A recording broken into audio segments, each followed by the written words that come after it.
ಪಿಂಚಣಿದಾರರಿಗೆ ಶುಭ ಸುದ್ದಿ ನೀಡಿದೆ ಜೆಪಿಸಿ ಅಂದರೆ ಜಂಟಿ ಸಂಸದೀಯ ಸಮಿತಿ. ಪಿಂಚಣಿದಾರರ ವಯಸ್ಸಿಗೆ ಅನುಗುಣಕ್ಕೆ ತಕ್ಕಂತೆ ಹೆಚ್ಚಿನ ಪಿಂಚಣಿ ನೀಡಬೇಕು, ಅದು ಕೂಡ 80 ವರ್ಷದೊಳಗೆ ಗರಿಷ್ಠ ಪಿಂಚಣಿ ನೀಡಬೇಕು ಎಂಬ ಬೇಡಿಕೆ ಶಿಫಾರಸನ್ನು ಮಾಡಿದೆ. ಈ ಜೆಪಿಸಿ ವರದಿಯ ಅನ್ವಯ ಪಿಂಚಣಿ ಆದೇಶ ಹೊರಬಂದರೆ ಸರ್ಕಾರಿ ನಿವೃತ್ತ ನೌಕರ ಪಿಂಚಣಿದಾರರಿಗೆ ಬಹಳ ಉಪಯೋಗವಾಗಲಿದೆ.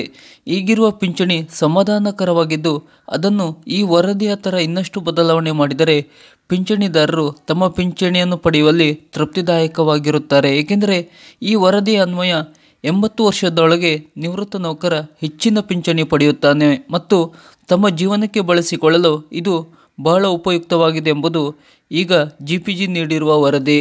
ಹಾಗಾದರೆ ಆ ವರದಿಯ ಶಿಫಾರಸಿನಲ್ಲಿ ಏನಿದೆ? ಇಲ್ಲಿದೆ ಸಂಪೂರ್ಣ ಮಾಹಿತಿ. ವಿಡಿಯೋ ಪೂರ್ತಿ ನೋಡಿ. ಇಷ್ಟವಾದರೆ ಲೈಕ್ ಮಾಡಿ, ಶೇರ್ ಮಾಡಿ ಹಾಗೂ ನಮ್ಮ ಚಾನಲನ್ನು ಸಬ್ಸ್ಕ್ರೈಬ್ ಮಾಡಿ.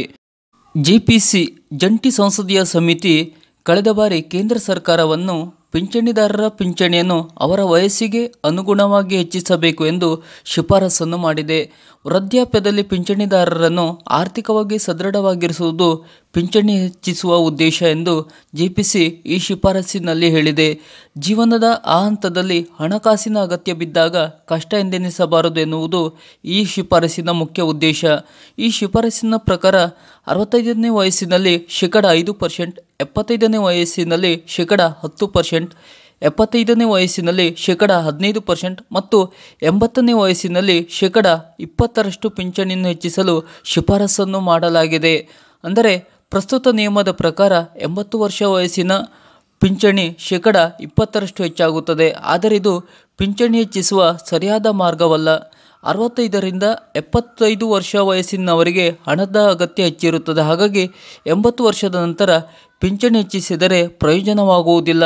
ಅನೇಕ ನಿವೃತ್ತರು 70 ಮತ್ತು 80ರ ವಯಸ್ಸಿನ ನಡುವೆ ಸಾವನ್ನಪ್ಪುತ್ತಾರೆ ಎನ್ನುವುದು ಡೇಟಾ ತೋರಿಸುತ್ತದೆ. ಹೀಗಿರುವಾಗ 80 ವರ್ಷಗಳ ನಂತರ ಪಿಂಚಣಿ ಹೆಚ್ಚಿಸುವುದರಲ್ಲಿ ಯಾವುದೇ ಅರ್ಥವಿಲ್ಲ ಎಂಬುದು ಈ ಶಿಫಾರಸಿನಲ್ಲಿ ಹೇಳಲಾಗಿದೆ. ಯೋಜನೆಯ ನಿಜವಾದ ಲಾಭ ಪಿಂಚಣಿದಾರರಿಗೆ ಸಿಗಬೇಕಾದರೆ 65 ವರ್ಷದಿಂದ ಪಿಂಚಣಿ ಹೆಚ್ಚಿಸಬೇಕು ಎಂಬುದು ತಜ್ಞರ ಅಭಿಪ್ರಾಯ. ಇದಲ್ಲದೆ ಪ್ರತಿ ವರ್ಷ ಪಿಂಚಣಿಯನ್ನು 1% ಹೆಚ್ಚಿಸಬೇಕು ಎಂಬುದು ಜೆಪಿಸಿ ಪ್ರಸ್ತಾವನೆ ಸಲ್ಲಿಸಿದೆ. ಪಿಂಚಣಿಯನ್ನು ಪ್ರತಿ ವರ್ಷ 1% ಹೆಚ್ಚಿಸಿದರೆ ಪಿಂಚಣಿದಾರರಿಗೆ 80 ವರ್ಷ ಕಾಯುವ ಬದಲು ಬೇಗ ಪರಿಹಾರ ದೊರೆಯುತ್ತದೆ. ಪಿಂಚಣಿದಾರರ ಕಲ್ಯಾಣಕ್ಕಾಗಿ ಜೆಪಿಸಿಯ ಶಿಫಾರಸುಗಳು ಬಹಳ ಮುಖ್ಯ. ಸರ್ಕಾರ ಈ ಶಿಫಾರಸುಗಳನ್ನು ವಿಳಂಬ ಮಾಡದೆ ಜಾರಿಗೊಳಿಸಬೇಕು. ಇದು ಪಿಂಚಣಿದಾರರಿಗೆ ಪರಿಹಾರವನ್ನು ನೀಡುತ್ತದೆ ಮತ್ತು ಹಿರಿಯರ ಬಗ್ಗೆ ಸರ್ಕಾರದ ಜವಾಬ್ದಾರಿಯನ್ನು ಎತ್ತಿ ತೋರಿಸುತ್ತದೆ. ಸರ್ಕಾರ ಇದಕ್ಕೆ ಯಾವ ರೀತಿ ಪ್ರತಿಕ್ರಿಯೆ ನೀಡುತ್ತದೆ ಎನ್ನುವುದು ಕಾದು ನೋಡಬೇಕಾಗಿದೆ. ಸರ್ಕಾರದ ಈ ಥರದ ಇನ್ನಷ್ಟು ಮಾಹಿತಿಗಳಿಗಾಗಿ ಹಾಗೂ ಪಿಂಚಣಿದಾರರ ಇನ್ನಷ್ಟು ಹೊಸ ಅಪ್ಡೇಟ್ನ ಮಾಹಿತಿಗಳಿಗಾಗಿ ನಮ್ಮ ಚಾನಲನ್ನು ಸಬ್ಸ್ಕ್ರೈಬ್ ಮಾಡಿ ನಮ್ಮನ್ನು ಬೆಂಬಲಿಸಿ. ನಮಸ್ಕಾರ.